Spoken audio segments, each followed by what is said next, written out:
Hello, everyone. This is John Norton, writer-director of Private Screening, and I'm here with Bruce Spielbauer, and I was actor in the film and also one of the co-producers. So you were Barry Sellers. Yes, correct. Who is a movie producer. The character is. Yeah, it's oh, this is interesting, this improvised by, which was I'm gonna go through. There's a lot of great people in this, by the way. Because we're familiar with everybody here. These are all friends and comrades in the Chicago indie film scene, right? But the way this movie came about, if you remember, you invited me to a private screening of Blade Runner in your screening room. Correct. That you built in your basement, which I wouldn't turn down that. And I really didn't know you that well at that time. And when I got there and saw your setup, by the time I left that night, I had this idea. I had this movie in my head. So I think It was a weird night. Yeah. So many strange, bizarre, funny things happened. It was one of the weirdest nights of my life. But yeah, that's often, I think, when you're an independent filmmaker, a lot of times these movies just hit you out of nowhere. You know, they can be inspired from anything, from anywhere. And that's certainly what this movie was. And I don't know, I really liked, it was my first time working in this like semi-improvised way. And since then, we've done another film, and I think it's something I might be interested in doing on a continual basis. No, I recall the day after, either late morning, early afternoon, you called me and you said, Bruce, was that just the effingest weird night ever? And I said, oh yeah. And you said, wouldn't that make a great movie? And it did. It did. Yeah. I'm really happy with this film. The black and white was something that came later, but now I think I'm going to stick with it for all of the improvised films. I've always been a fan of black and white. I know you probably are too. Oh yeah, Yeah. Yeah. Never afraid of black and white. Yeah. So that was Marla Seidel, who came in as Betsy, and she's just a blast in this thing. Her character, as is Shannon Brown, and all of the characters, but they each, you included, developed your own character basically. Yeah. And I guess out of your own experiences, but they are kind of archetypes, you know. Mm-hmm. And I think everybody just nailed it on this thing. Shannon is Brown on the left there that we are looking at. He's the hot and upcoming actor. Think maybe a Leo DiCaprio or somebody like that who is just starting to strike it big. Right, right. But yeah. And you did send out basic conflicts and vague descriptions of the characters, and we went with that. And then I recall close to shooting. Oh, and that is actually the actress is playing my lovely wife. Just popped into the scene, Yeah. Linda Terborg. And yeah, you sent out, as we got very close to shooting, almost call them scene summaries. Here's the conflict. Or I'm envisioning a scene between, I don't know, between Shannon Brown's actor and Bruce Spielbauer's producer, where they clash over this. And then, but beyond that, it was improvised. Right. Well, you have to have, I think you have to have there has to be a guide that we all follow. Yes. Right? There has to be a place to go to. And I think that we knew fairly early on, and that helps because if we're getting too far afield, we can bring it back in. because it's not going to get us to this certain point that we have to get. Even though the ending of this isn't exactly what we thought when we first started. No, there's this it's weird not. tale that we put on that we'll get to. And this is Suzette Brown, who is playing kind of the, what would you call her, new age yoga. She's into all the weird mystical stuff. And not interested in the industry at all. That's the Correct. The funny thing. She's outside of the industry. Right. Now, this is an actor named North Roberts. And North Roberts is, well, he has directed. But his films are known to be out there, shall we say. He's one of those directors who take his work very seriously, to a comical degree. Yes. Right? And that's what it is. His name in the film is, what is it? Robert Northrop. What is it? Robert Northrop. The fourth. The fourth, but there's something else. I think. Robert Spencer Northrop the fourth. That's it. Robert Spencer Northrop the fourth. And his... you never, ever call him anything other than that. That's a running joke. Yeah, he won't respond to anything except his full name, and that's just part of the. You know, I see him as like one of these college professors, you know, who's been teaching film for like 30 years and never done anything of note. You know, because the general populace just wouldn't understand the level of artistry that he truly has. Right. You know? And that's what, yeah. So that's what his films are generally not mainstream. They are destined for the art house, and most art houses would probably take a look at it and say, what in the heck was that? Right. So this little thing at the beginning where everybody just is, this is just character introductions, obviously. And as a device, I think it works well because you get to see exactly what every character is just immediately. This is who they are, and now we don't have to worry about them the rest of the film.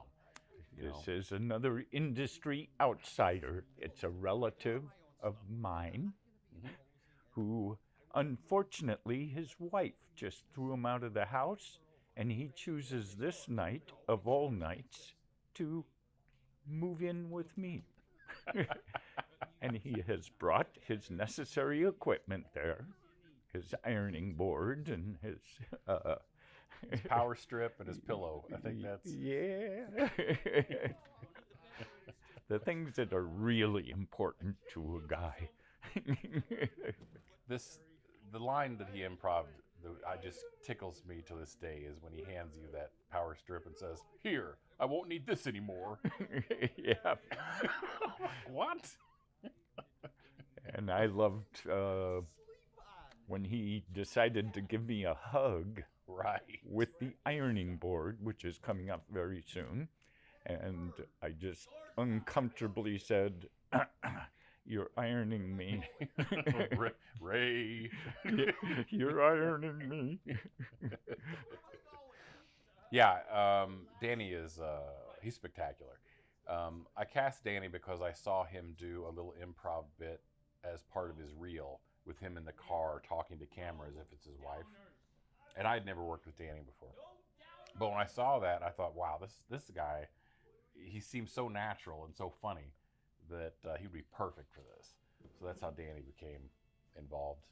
And we've worked with Danny several times since then. But you've probably known him before that. I had worked with him on probably 5 or 6 different films. Oh, wow. Okay. None of them involving improv, though. Congratulations on your runaway hit. Thank you, and congrats to you on Spaceship Down. Yeah, I do like the structure of this a lot because of the... it's improv, but it doesn't necessarily feel improv because the story is cohesive throughout. Yes. You know, there is a thread of story that carries the film through, and I like the fact that I like the name of his movie, Runaway Hit. And he didn't realize it was going to be a runaway hit, but it is. And then everybody's got their own. It's not only they're improvising, but they're keeping their character throughout, right? Shannon's character basically through the entire film is really nervous about these sex scenes that he has to do. And it's something that he carries throughout the entire film. And I think that's the key to an improv film, is that you don't just do anything you want. No. You constrain yourself to what the character wants through the piece, right? Yep. And find improv through that. So, And I know you used the term earlier, semi-improv. Yep. It was, we would take, in almost every scenario, while you were shooting one scene, the actors who were next on board, next on cue, next in line, were off in a room, just kind of throwing lines back and forth. Call it rehearsing, but it was improv rehearsal. And, you know, once in a while we would hit gold and come up, oh, I think I'm going to keep that line. But we never knew exactly what the person was going to come out with. Right. Even when the camera was rolling. We didn't know the exact order. We didn't know, you know. Right. But I think the technical term for this is what we're doing here is actually called retro scripting. And in retro scripting, it is you start from a place and you'll do the scene, but we will keep what we like and we'll go back. Yep. And then we'll further develop it, right? So even though there's no written script, there is a way to develop kind of a script as you go. So therefore they call it retro scripting. And I like it. I love working in this style. Yeah, You know? I thoroughly enjoyed it. And of course, it helps if you're surrounded by good people who are capable of improv. Right. And some of the people in the cast, I have had some improv training, but shoot, later you're going to meet Harold Dennis. He now teaches at Second City, which is, you know, the major improv place in the nation. Right. So This is so funny. Danny is so inventive. This whole looking in the oven thing. I mean, that's just something he came up with. You know, it means nothing, but it's so funny to watch him do his thing back there. well, he is depressed, you know, and so you wonder, is he going to stick his head in the oven and turn on the gas? Right. He's checking to see if it's gas or electric, I think, is what he's doing. The whole pizza thing. I got to say that North just really, I've worked with North before, as in more of like a dramatic thing, but in this, he's so inventive and so funny. You know, he inhabited this character so well that it was basically, and he knows it. I was kind of making fun of him a little bit with the character. Yeah, there is a little bit of North. He's bigger than me. He could probably take me. North, you're not listening to this commentary, are you? And this is a scene where I'm trying to order some pizza. And you make the mistake, the cardinal error of asking what people want. Yes. I got IBS, irritable bowel syndrome, and yeah, I just didn't like garlic. Okay. Irritable bowel syndrome will come back in another film. Man, I'm a vegan. I'm Great, sure I need great. I need a vegan half We'll pizza. do the. Go ahead. We're going to do lots of Good. half and halves here. That's good. Now this here, when you ask, this is something I had in mind that I wanted to do, where all the actors come in and talk over each other, right? Which is something that you normally wouldn't do, Right. right? But this, the fun thing about this is if you can watch this many times and listen to different actors, Yes. and there's funny things that They are. everybody is doing, but you don't catch it all in the first time. There's so much comic gold going on, you know, as in what they are shouting out, and it's appropriate for the character. Right. The whole Linda thing coming onto Shannon's character is so funny throughout this thing. And like this makes sense. She wants a part, but he's more interested in this other character who's not an actor at all. That's why she's here, basically, to try to get a part in his new movie, right? And they take that, they use it in all of these improv setups. She will not keep her hands off of him. Nope. And Linda, my wife, is playing a Russian. Actually, later we find out a former Russian porn star. But she wants on her part of the pizza, as I remember, beluga caviar. Right. Yeah, why not? Why not? All you can do is ask, I guess.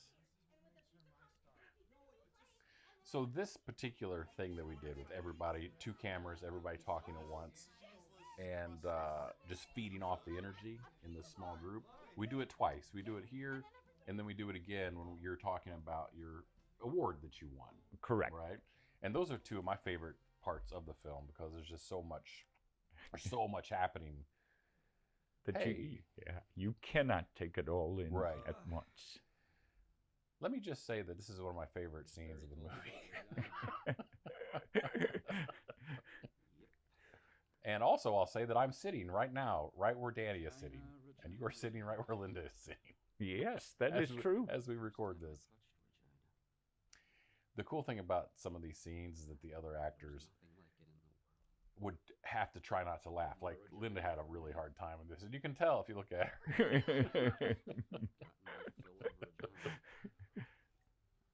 The whole Regina thing is hilarious. Yes. No more Regina for me. Everybody was cracking up.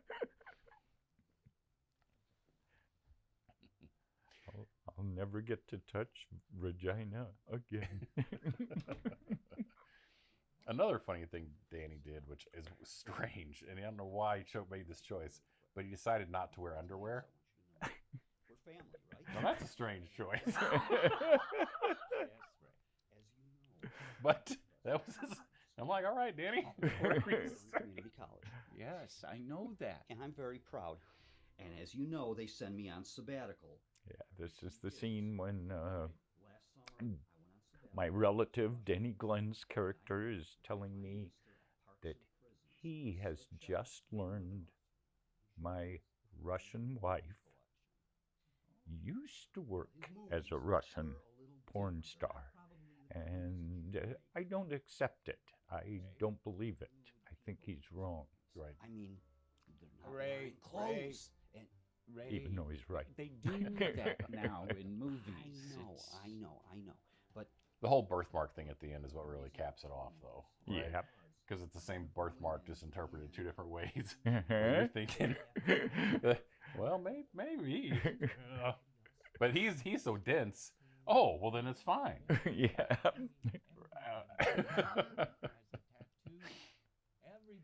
Now, when you guys are working a scene like this, I mean, how many times do you think you'd have to go through it until you nailed something that you really liked? 'Cause this is a longer scene. You know? Yeah. I want to say not many. Usually 3 or 4 times, as I'm using my best recollection. Yeah. And we usually had to work fast. We never knew when you were suddenly going to call cut on what you were shooting and say, okay, Bruce, Danny, get in here.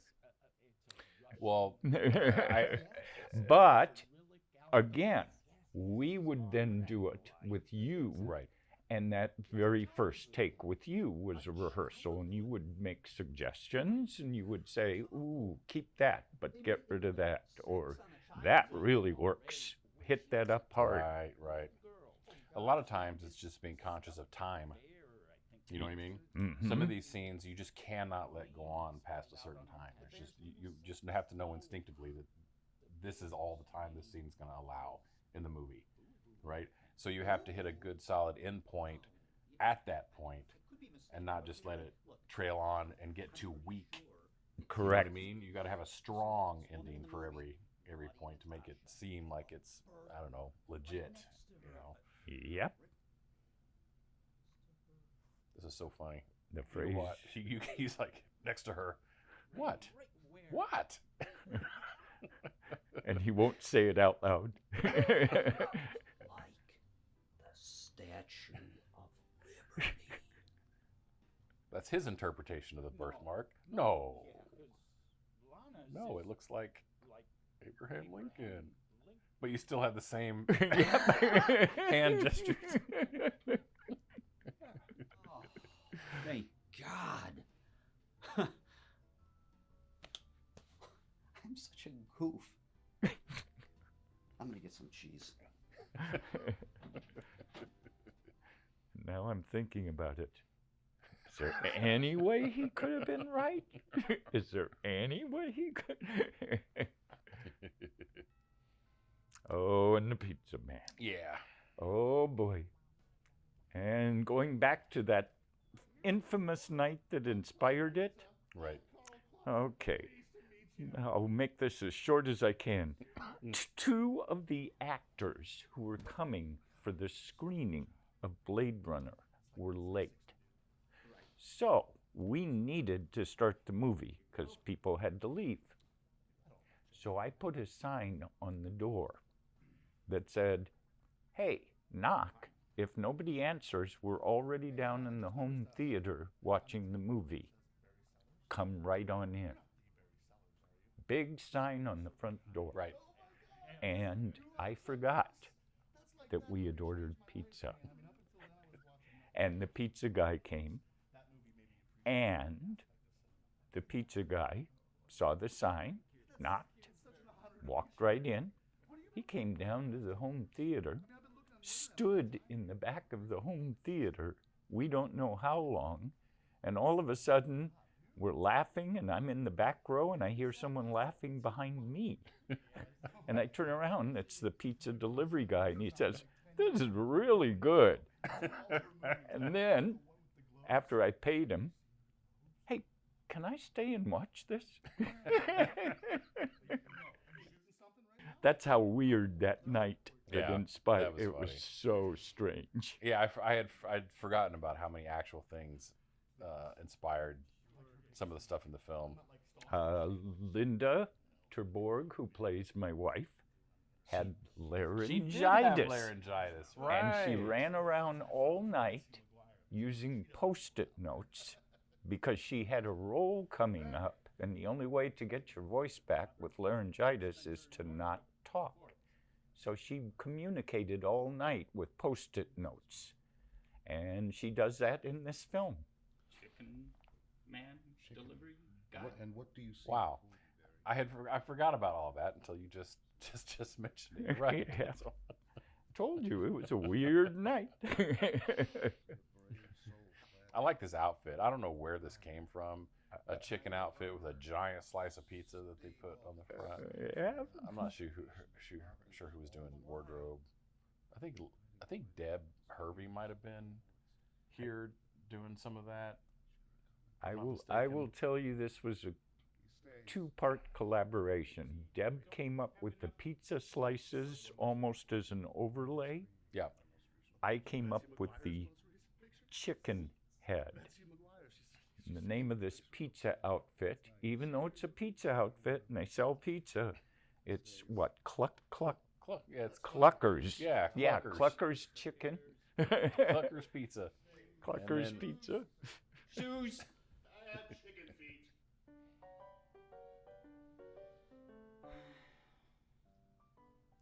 Now, I don't think I edited this. I think Michael Schmid, who plays Chicken Man in this, Right. was the editor. And I'm kind of happy that I didn't edit it for a couple of reasons. One, it was freaking hard, I'm sure. Real hard. Yeah.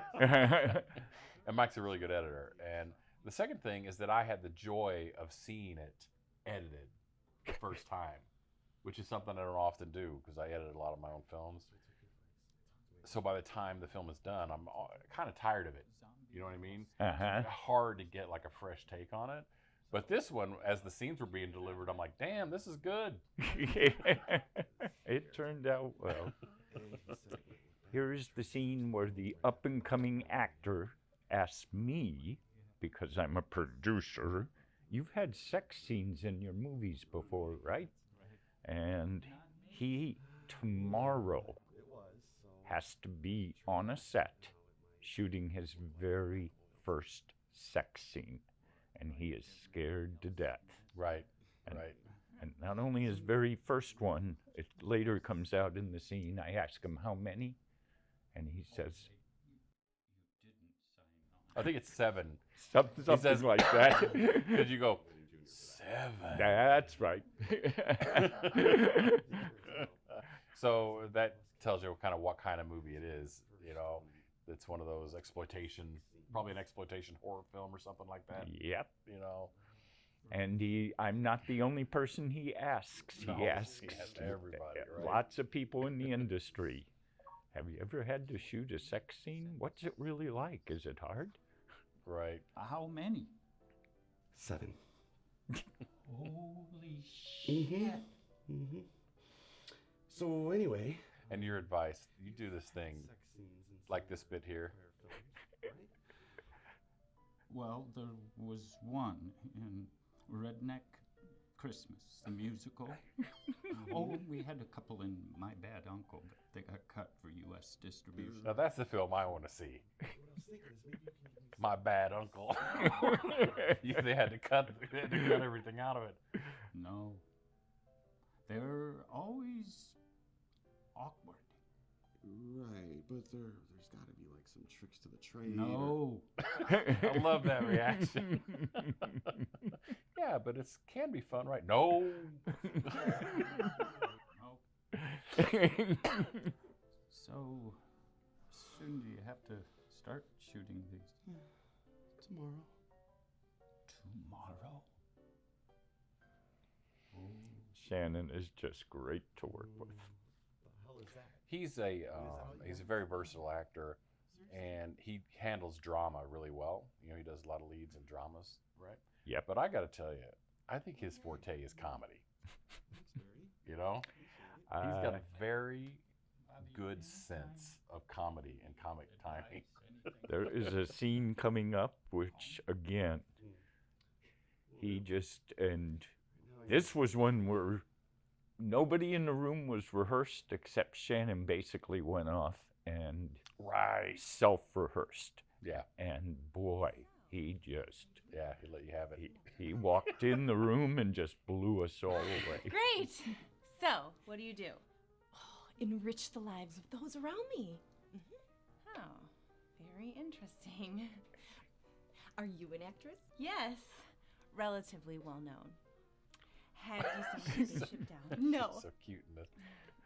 False truth? No. I told her, I said, look, every time you say no, I want you to say it as if you're super excited about it. That's why she says, no.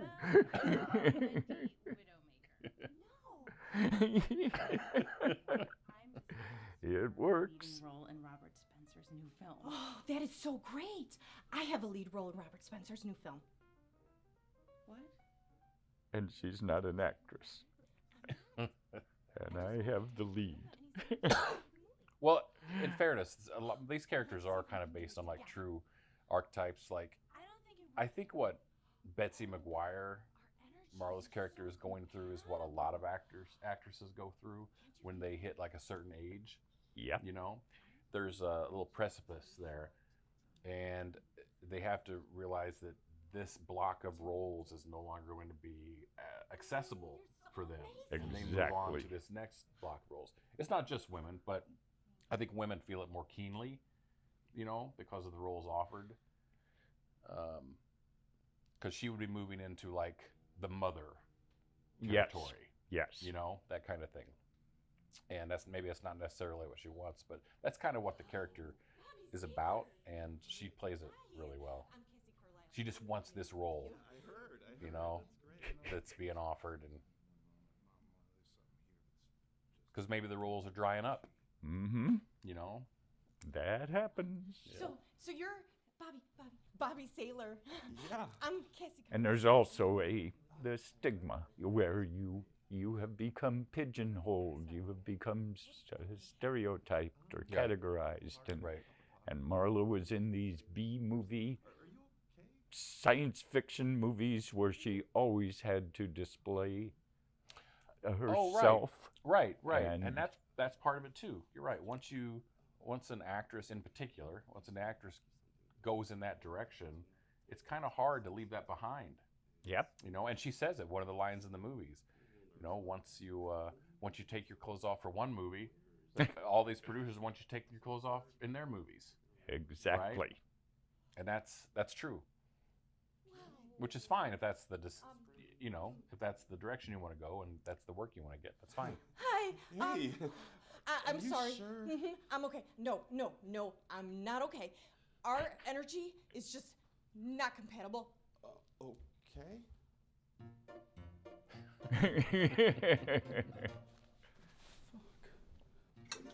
It doesn't bode well for the film.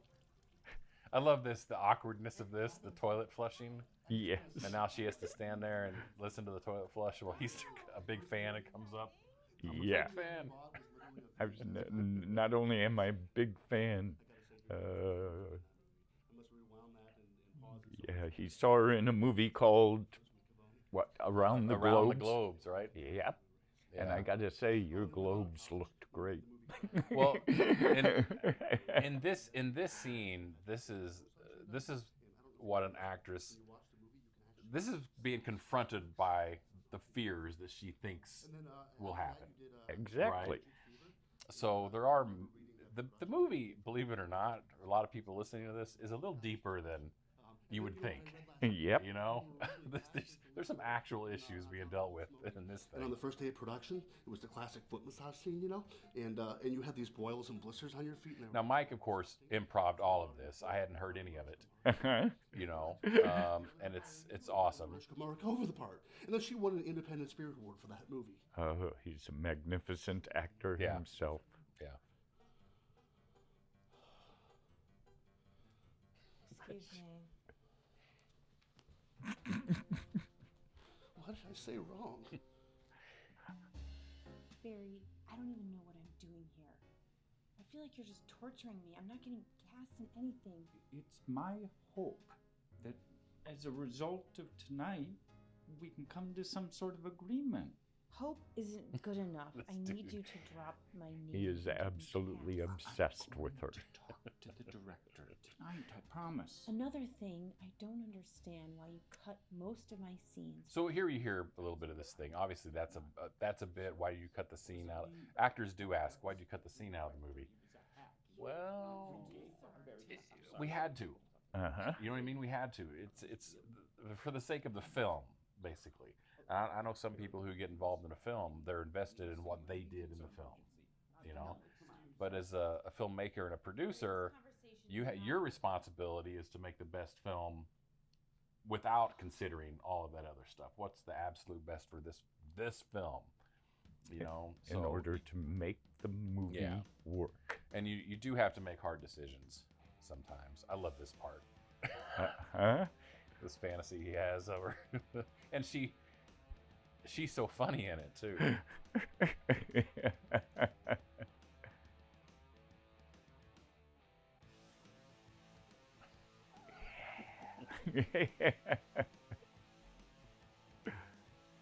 And then when it's so funny that when things go wrong, like she's blasted by this stuff, and she starts being horrified and everything, he likes it even more.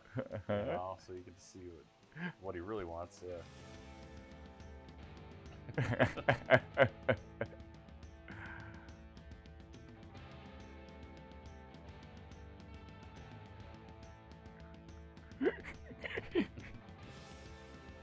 Oh yeah.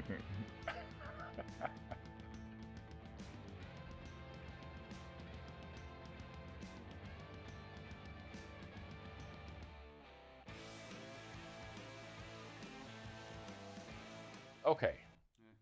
Now these two guys, I just told them, I started them out with a story. And then all I said was the other one has to take something out of the story that was just given to them and make it more depressing. Right? So they're trying to out-depress each other. And it is glorious. Boy, do they. it's a constant increase. You know. Right. And in that case, that was true improv. Yes. Because they did not know what they were going to say until the other person fed them something. I am dying to Robert work with you. Spencer. Have you seen any of my films? No. Spaceship Down, I was nominated Spaceship for Down, Best huh? Actress. I almost won. I once had to plunge my cat down the toilet because it jumped in and got stuck. We couldn't pull it out the right way. Could hear it screaming all the way down the hole. No, and then I have to tell you about the Mary! organization. I'm a big activist. Oh, Okay, really? Women for the Ethical Treatment of Whales. Yes, they're very Have big. you heard Mike has probably one of my favorite lines in this entire thing coming up. for the future? I am so down with that. And Women for Equality. Yes. Oh yeah, I remember that we were saying, look, I think you should be really liberal and be in about 15 different liberal organizations. And that's why she's just rattling them off. Today about this guy who was driving his bike and he ran into a light post and died instantly. Oh, it sucks. I'm not gonna ride my bike anymore. Yeah, last time I rode my bike, I tried to jump it over a fence, and I got my ball sack caught on the fence, ripped that thing open. Now I have one testicle. My dad and I built this fence around my clubhouse when I was a boy. I say that's a hard one to top. Yeah. He's gonna try. That's terrible. I wasn't allowed to have a dog. This is my favorite. My mom told me that if I had a dog, it was either me or the dog that goes to heaven. So I chose myself. Classic. So I chose myself.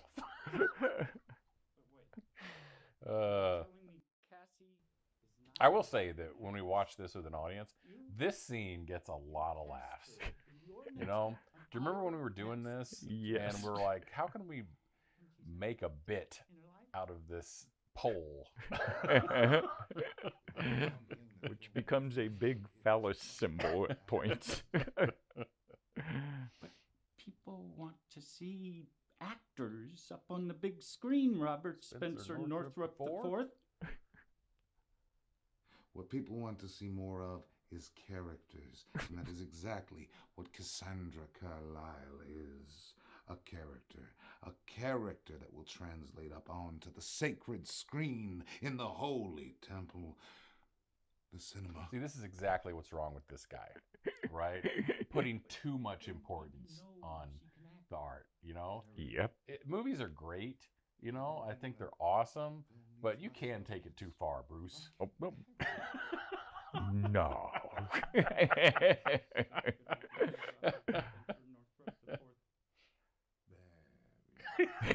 Oh, God.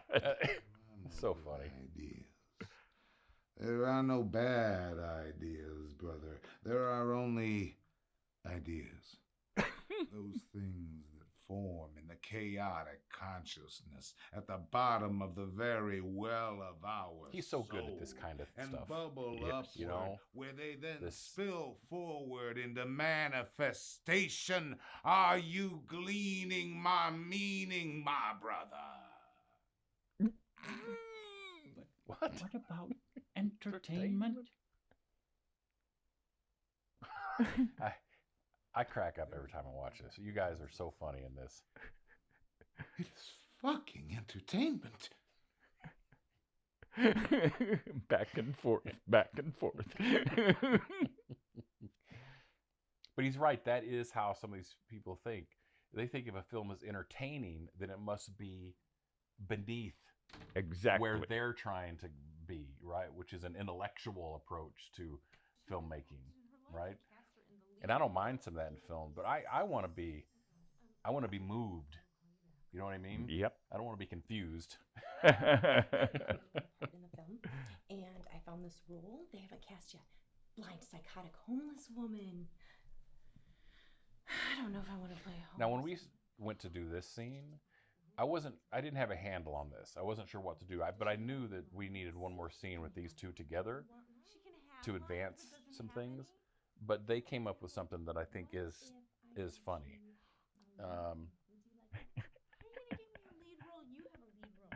Especially the role open is the blind, psychotic, homeless woman, and she says, "I don't know if I want to be homeless." You know what I mean? Yep. Blind and psychotic.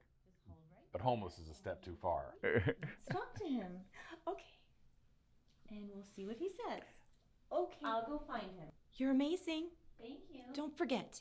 I also love how she is essentially hitting on her in that scene too, which added a nice bit of texture. And how we cap it off. Hey, did you bring breadsticks? This room we have what represents actually the pinnacle of my career. I gotta toot your horn, Bruce. You hold this whole thing together. You know, you're like the hub. You know, your character is the hub. And I really like this because in both of this scene and the other scene, you're in the middle. Everybody's talking at you, you know? So you have to be able to field all of that, you know? And you do it remarkably well because you don't really know what's coming at you either. Nope. You have no idea what they're going to say. This was one of those exceptions where you really could not rehearse. Right, Not not here. Feel it. Real gold? Well, was it a man or I a had woman? no idea that someone was going to say, "Is that real gold?" Or if he says, "Oh, it's painted blue like that group." Yeah. No, you need to understand. This is a serious award. This. Do they make a silver phoenix? See, no one's really taking you seriously at all. Someone wants to know if it's male or female. No, I think it's asexual. No, you mean non-sexual. No, you mean pansexual. Behind the baby scene. Oh, he did a great job. It's It was beautiful. the most moving scene in the whole film. I don't think you used enough female actresses. My own. Yeah, I got to give you a lot of credit because you had to respond to everybody throwing this stuff at you. Question, Barry. I got a question. How was such an award garnered without? You know, also, I got to say that every once in a while, you know how in improv, when someone, you just know when somebody has something to say that maybe you should back off, you know, and let somebody, because improv is about making other people look good. Yes. Feeding people something that they can use, right? And I got to say that that's exactly what happened in this movie. You know, like then, North started to speak, and everyone could have spoke over him, but when he started, everybody backed off and let him have his little moment. Yep. You know. I bet there's replicas. I bet there is. Barry, I got a question. With all the negativity in the room, is there a place in this house where I can spark up a bowl? I mean, honestly, I still think that you should empower women to become directors in Hollywood, not just men. I totally agree. You don't really believe that, do you, Bruce? Empower women? That's funny. As a matter of fact, this motion picture, Gulag Sunrise, represented my wife's personal story as a little girl. Barry, what is She was in a gulag? gulag. What is that? Not It's sort of like Baba Ganoush, but you. He's like, Baba Ganoush. you know, it's like goulash, right? That stuff's good. In Russia. Gulag. I know, but remember the the movie was film, about prison. the prison bars and the little girl. Why is it holding the present up there? Don't touch, please. That's, he's holding It's a what's technical term. It's a technical term. It's known as a clapperboard, a slate. Oh, you mean like the lights when you clap and they? No. No. Everyone, hey, pizza is getting cold. Yeah, let's eat. Let's eat up. The pizza was Shall cold we? when I brought it, guys. It was cold already. I think that I think maybe we did like 2 takes of each of these things. It wasn't much. You know, there was no need. I mean, there was already so much to work with. But I'm pretty sure, is that what you remember? Every time we did a scene like this, we might have run A it big couple one like times. this, yes. Just a couple times, and that was it.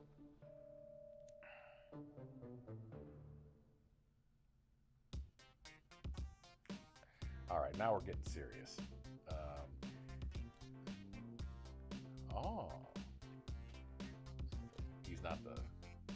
Chan's not the only one. She's got his Nope. eyes on, right? She is hitting on a lot of people in this movie. Now, this was a pickup shot. Remember, we came back and picked this Yep. up because we edited it, and then we did realize that there were a few things that we were missing. So I think you 3 were the only ones there, right? Because he came back and had to do a couple more chicken things. Yeah. But I think the four of us were the only ones there right then. And this is Bruce's screening room, which is awesome. This is where I got the whole idea for the film. First of all, the idea that burying our friends is alive. Any chair? Built, I am proud to say, by myself. Yeah, that's awesome.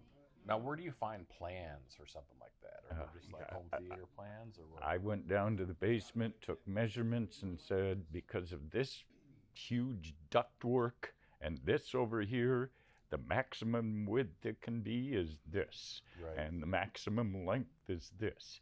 And then I drew up the plans. That's awesome. It's great. It's a great little room. Very intimate. It's just right. Very comfortable chairs. You got great chairs down there. All able to make it this evening. I hired somebody, a contractor, to come in and teach me how to frame a wall. Cool. That was the only thing really that I felt I had never done, had Right. no experience. And he did. And I paid him. That's nice. Spencer. That's nice of you. Robert Spencer Northrop IV. Say a few words. Go ahead. Now this was fun. This was a fun night to Yes. shoot all this stuff, right? Yes, so he is so great. Yeah. What a pompous. I mean, just man. Tomegama. Greetings. Before we begin, I want everyone to become very aware of the environment. The size of the cast is directly related to how many chairs you had in Correct. the screening room, right? So I knew exactly how many characters we could have. Well, you remember the sign on the door was because two of our people who came to the screening Right. on the inspiration night were late. Right. And Right. though there are still two more actors who are running late, and they are In this, yep. They are going to show up. This is so funny. I really do like this. This is so funny when he's telling you all about how to recline the chairs. Yes. And he lets everybody recline. And then he's like, to do so is an insult to my film. And what does he say? The loss of life of the young Laotian boy. Whatever you say. Yeah. Who worked on the crew. And I give to you all, starring Martin Suave and Brooke Dahl. Okay. So this film within a film, all right? Now this was, I got to tell you, way more work than the film itself, okay? This film within a film took me, I don't know, I must have been shooting on and off for like a year, you know? Because I kept having more ideas, because there was no idea when we shot this, right? we just knew it had to be weird. Right. And so out there, artsy-fartsy, totally. Right. Yeah. And he took my chair. So now I'm stuck with my baby chair. My baby director's chair. And of course, he'll put his seat back. Yeah. Ordered everybody else to unrecline. And now this movie within a movie is an entirely different movie. I mean, production-wise, completely different. Because I shot this over the course of a long time. Just whatever I could think of, you know, whoever I could snag to help out. And, of course, starring Martin Suave. Yeah. And Brooke Dahl, Harold Dennis, and Janae Romans. Like, this is the window. This is my office. This is where my desk was, where I worked. So I would just put the camera up against the window and just shoot. But this is my office window desk where I was at. And to have the film within a film be the only color was also kind of neat. Yeah. Yeah. You see how I even had like little glitches, these jumps and everything in it, because I figure that this guy would eschew all modern conveniences, Filmmaking right? technique. All techniques, right? He goes old school. This is funny. You guys didn't know what you were reacting to. You know? She's hitting on him again. Yeah, it's just a hardware store behind where I worked.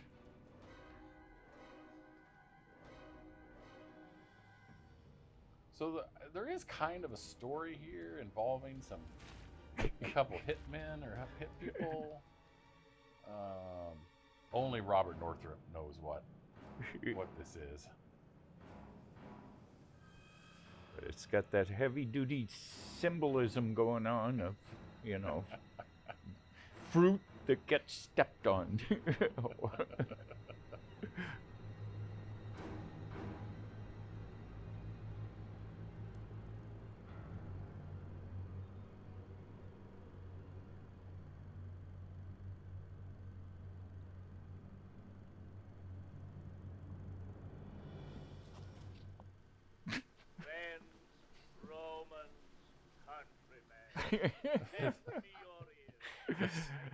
Mark Antony from Julius Caesar. I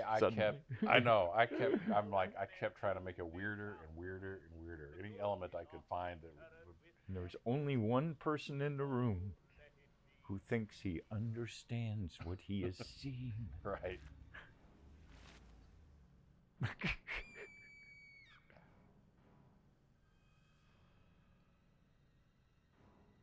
Someone's not even watching.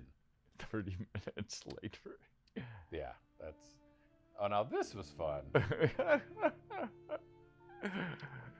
Every time I went out to eat, Bruce, every time I went out to eat, I would just take my phone and go shoot a little B-roll. Yeah. Here's my ode to Stanley Kubrick.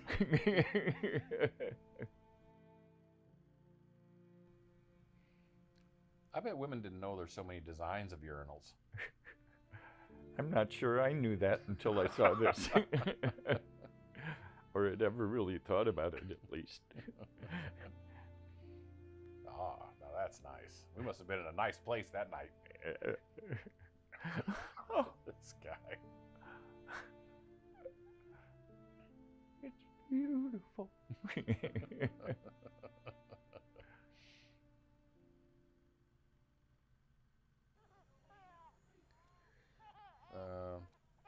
Where's that at? That's Cracker Barrel. Really? And the subliminal quick title cards that pop up saying, "Go vegan. Go vegan."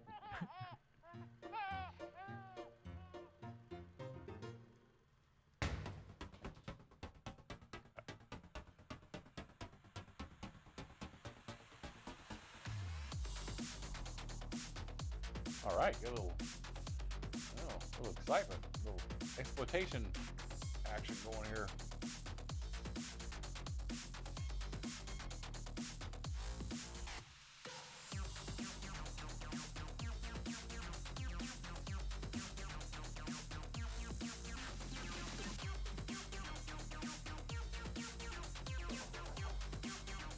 I shot a lot of stuff in this building. I shot Drifted. Another film I did in the same hallway. You find a good location, you stick with it. And cut. Caesar was ambitious. If it were so, it was a grievous fault. And grievously hath Caesar answered it. Here under leave of Brutus and I bet you could find meaning if you really wanted to. You thought about it hard enough, but I don't know. I know I wouldn't want to watch 2 hours of this, but no, but they have to. Well, maybe Danny. And of course, you had to make the decision: how much of this can the audience stand? Yeah, yeah. That is watching the main film before. Don't want even 15 seconds more or 15 seconds less than what is ideal. I don't even know if we cleaned that stuff up. We might have just left. Wouldn't that be funny?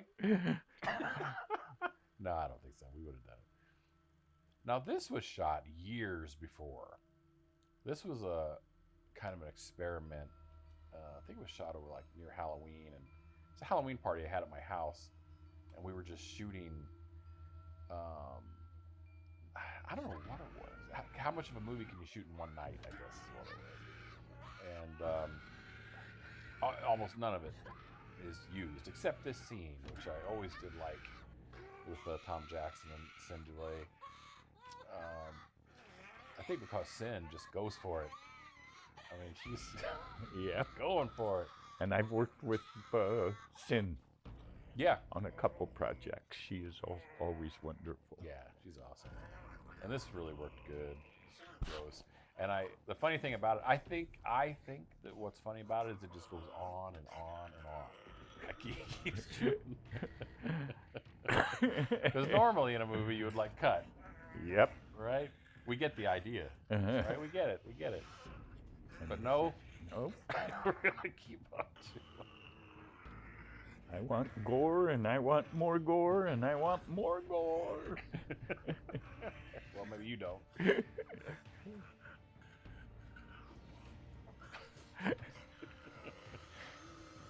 What North does here is hilarious. This is so funny. This guy really likes his work, right? Oh yeah.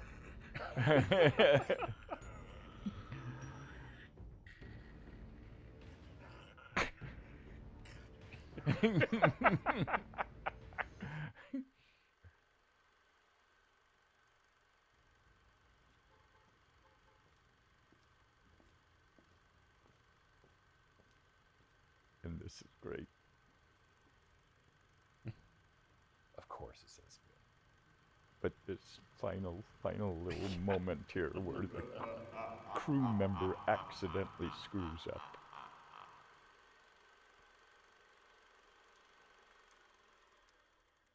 Whoops. That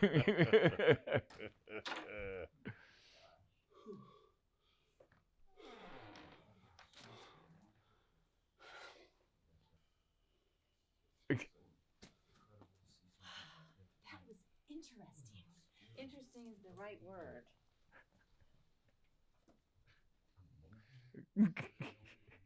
The tone kind of changes here, right? Mm-hmm. No one is. We're a little bit more downbeat. You're like the Walking Dead, stumbling out of there. Repercussions. You've got to get me off of this film. My co-star is essentially a real-life Tinkerbell that forgot to take her fucking Ritalin. Okay? And the director, don't even get me started on him. He is easily the biggest douchebag I have ever met. And that's saying something being in the entertainment business. Yeah. So you're saying... He just comes up with all this. This wasn't rehearsed, or we didn't redo it or anything. This is, first take stuff. Oh, I might fire you. How about that? He finds out he can't get off the film.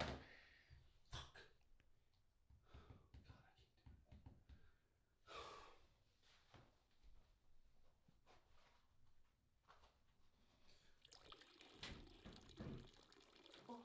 What? He just can't get away from this woman. Boundaries.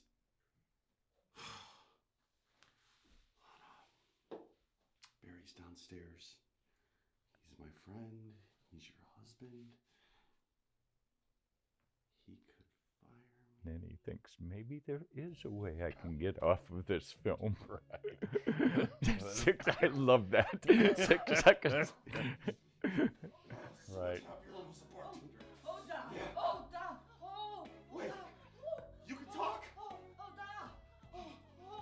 Call me back. And we learn she does not really have laryngitis. Look at him. Oh da. Everyone. All right, here we go. Ladies and gentlemen, please. Your attention, please. I would like to introduce everyone here. Our to the two two late people actors. who not only shared my creative vision, but made it possible.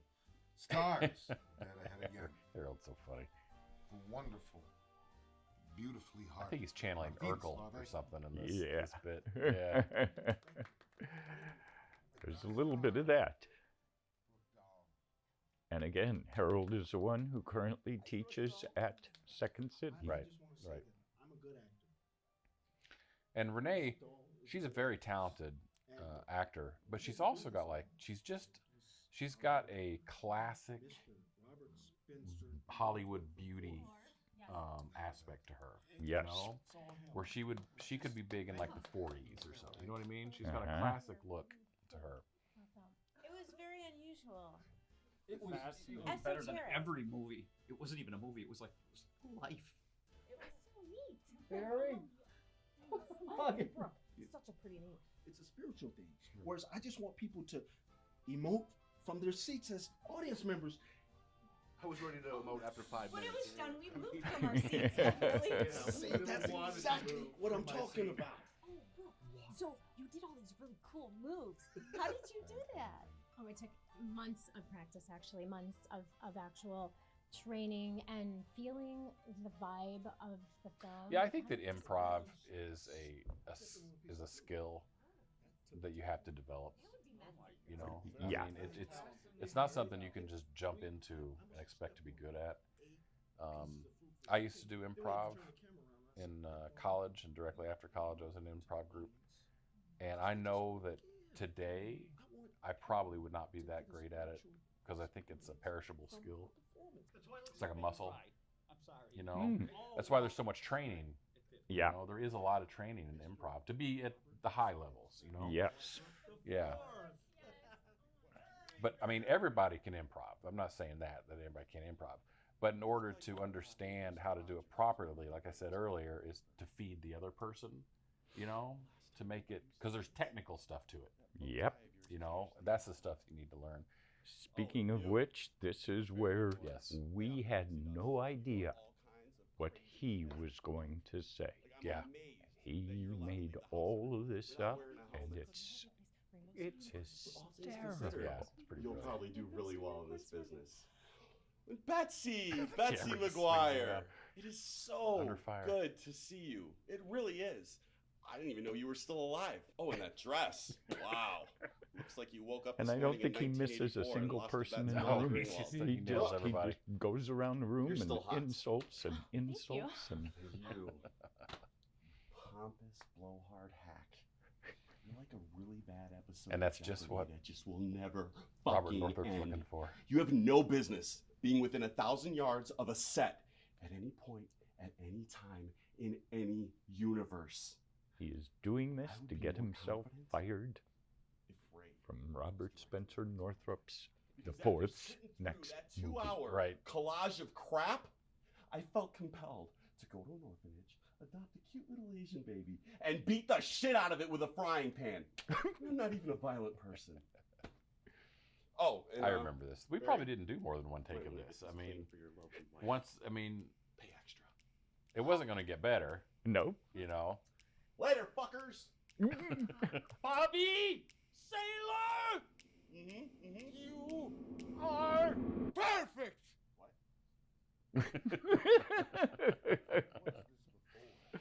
Barry, this is the dark soul that I am looking for, and may well Where was be this the only before? person to watch the film tonight to Yeah. actually understand what I was saying.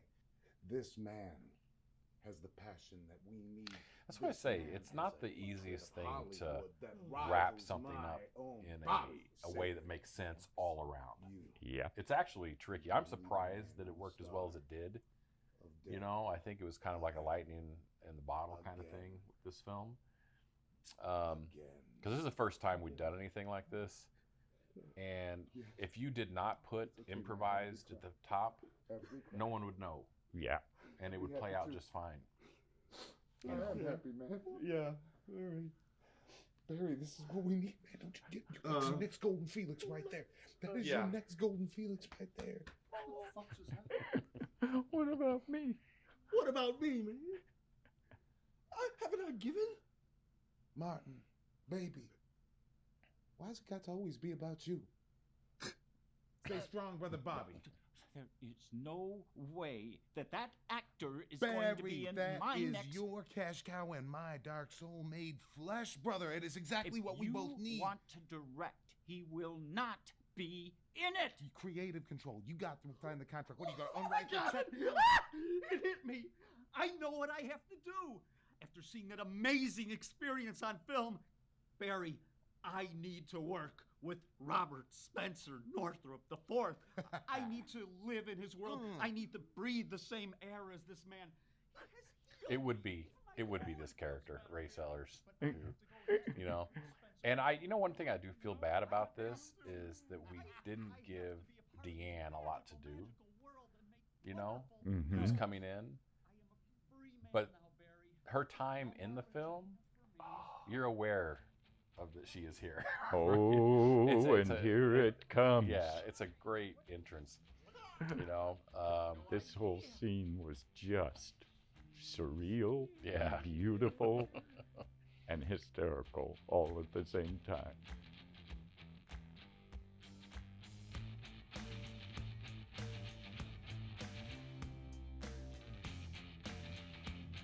That is Ray's wife. Regina.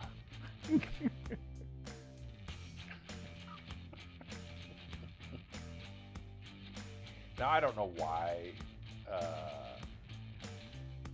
I can think of reasons why I went to color here, but I'm not sure which one makes more sense than the other. But I'm glad that it is. It is essentially Yeah. a bit of fantasy. Yeah. Yeah. She's so good.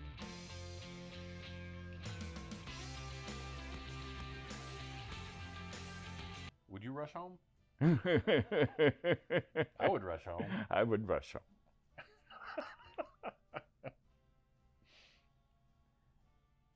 I might not even run upstairs and grab my ironing board. Yeah, just Brooke, before we start, hang on. Now the main two actors from this previous movie are finally going to be able to see the finished product. Right. And they're so excited, so thankful for the opportunity to work with Robert Spencer Northrop IV. With you and to like just be a part of this gift to Martin. Mr. Robert Spencer Northrop IV. Finally. We've made the big time. Oh my God, we've made the big time. We don't want the big time. We want to make our. Let's not get so excited about that. Barry, please. Carl, you two, come. Carl, Barry. Yeah, maybe you guys want to watch it again. Barry, You're still walking like that.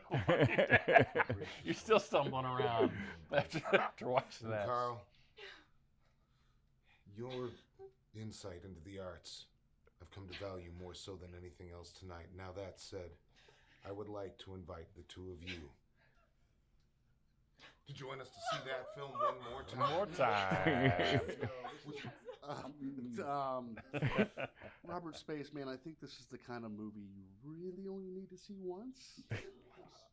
And I've already had the experience.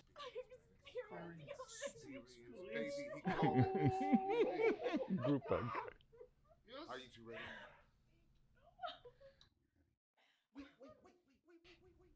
This is funny. See, the scene should have ended there and go downstairs. But Harold's got, no, one more bit. Let's do one more bit. We're gonna be stars. Right. Let's do this. Let's go. Now we're ready. Film commence. Clothing optional. Clothing optional. Toss it on the floor. Knock yourself out. I think I said knock yourselves out or something like that. Yep. And, ooh. So the little chicken shake. Now, I want to mention one thing. Earlier, when the lights started flicking, remember the lights going flicking? I was shot that shot of him, and he's looking around. He goes, he's like, he's got chicken mannerisms, which is so funny. especially here when they're in there making out or whatever, and he's like,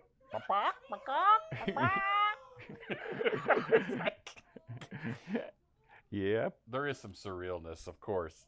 You know, it's so funny. Oh, the shoe fetish. We'll learn more about that, which is the most, hands down, the most bizarre part of this movie, if not one of the most bizarre things that I think I've ever shot.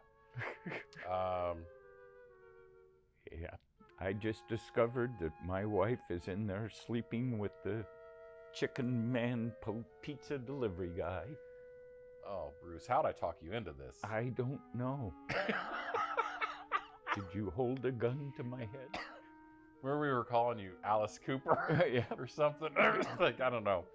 But the reason this is here is, honest to God, the reason this is here is the movie's running time was kind of short. And we thought we need one more thing. And of course, everybody who came in that door, if you recall, at the beginning, okay, I have this long-standing practice where I don't wear shoes in my house. Right. Okay. Right. And people would be polite and they would remove their shoes at my front door. And that became a running bit. I asked everybody to remove their shoes. Yes, that is in the film. Right? And these, presumably, are all of their shoes that I have collected over the years. Yeah. I mean, this is such a bizarre little cap at the, you know, just to cap it off. What a weird. Here it comes. Meanwhile, downstairs in the home theater.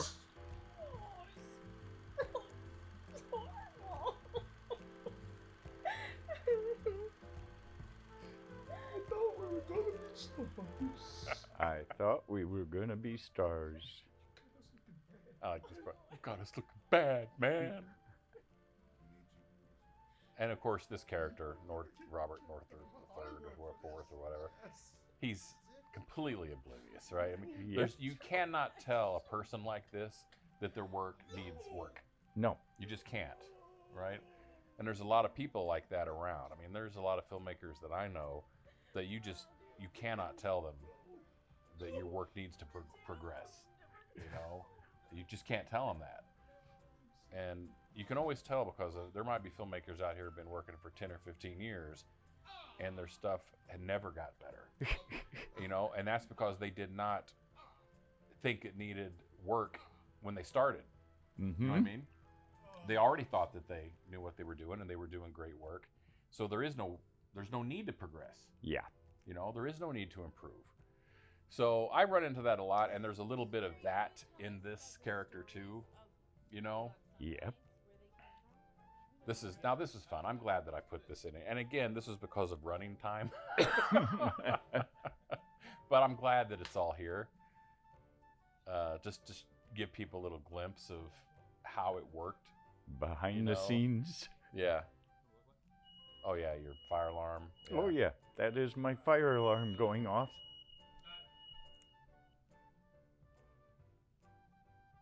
Yeah, this was fun. I normally don't do this kind of thing about putting stuff at the end.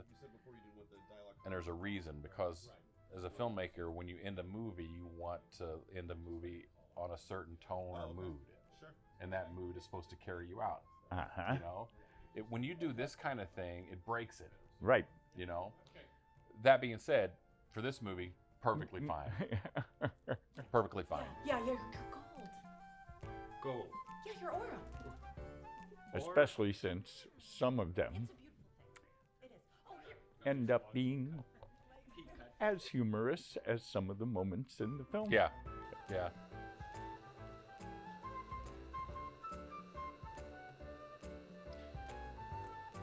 This was, just goofing around the hardware store.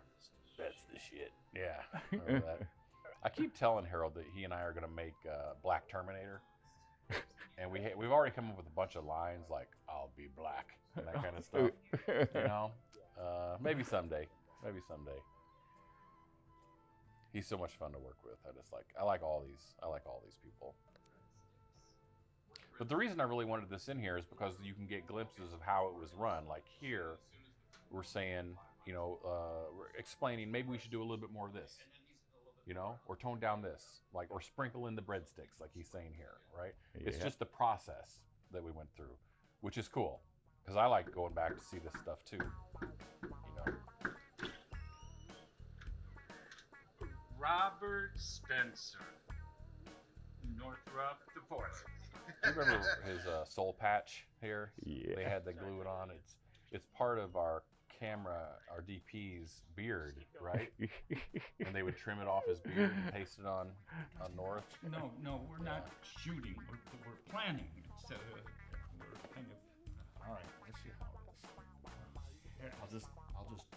Can I use the back door to get out? I can just walk by her. Yeah. So, I know you said this already, but you enjoy working in this style? Yes. I do too. I greatly do. For one thing, it takes away the need to burden over a script so hard, you know? Right. Yes, it does. You know? Although, that's also, I love the challenge, because it is, there is an aspect of flying by the seat of your pants. So, you know. And there you are. There's always that fear of, am I going to be the reason that he has to call cut because somebody says something and I just say, I don't know how to respond to that. Right. Yeah. Well, I got to tell you, Bruce, I had a great time sitting here with you watching this again. I hadn't seen it in a while. And every time I watch this, all I can really think about is the good time that we had making it. I had, you know? Yeah, no, I thoroughly enjoyed it. Whipping boy. Whoops. Well, we'll have to do this again sometime, Bruce. Yeah. This is funny. Just because they'll do anything. Just, you know, Yeah. Annie, just stick your tongue out. What? Let's do it. Okay. You know, actors, they'll do whatever you tell them to do. But things like this, right? Where we're kind of working it out. Oh, he hasn't met each other. Oh, now I get it. Now I get it.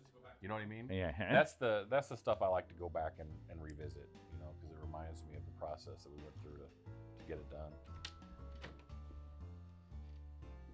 But wait. So you're telling me Carrie is not an actress? Cassie, it's Cassie. I just called.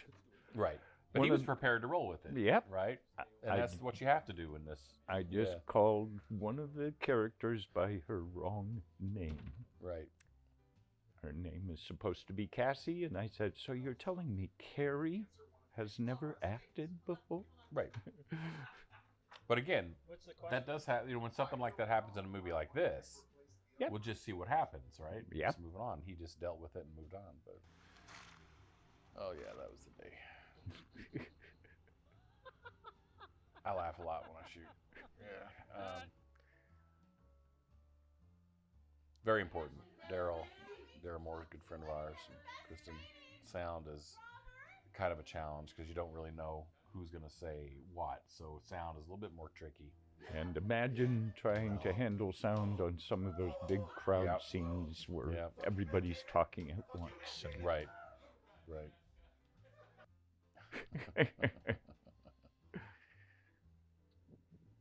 All right, I think we're coming to a close here, Bruce. So I had fun. Thanks for joining me on this commentary track. I thoroughly enjoyed it, and it was. You're right. It's been too long since I saw this, and you always forget how good it is and how fun it is. Yeah, it was fun doing It's really all of it. You know, it's fun for everybody to work in this style, I think. Sorry. And this bit at the end, right here, person who lost the slate. Still, I never did find that slate. Just want to let everybody know that. Which led to people clapping instead of to replace the slate. All right. Thanks, everybody. Thank you. I loved it.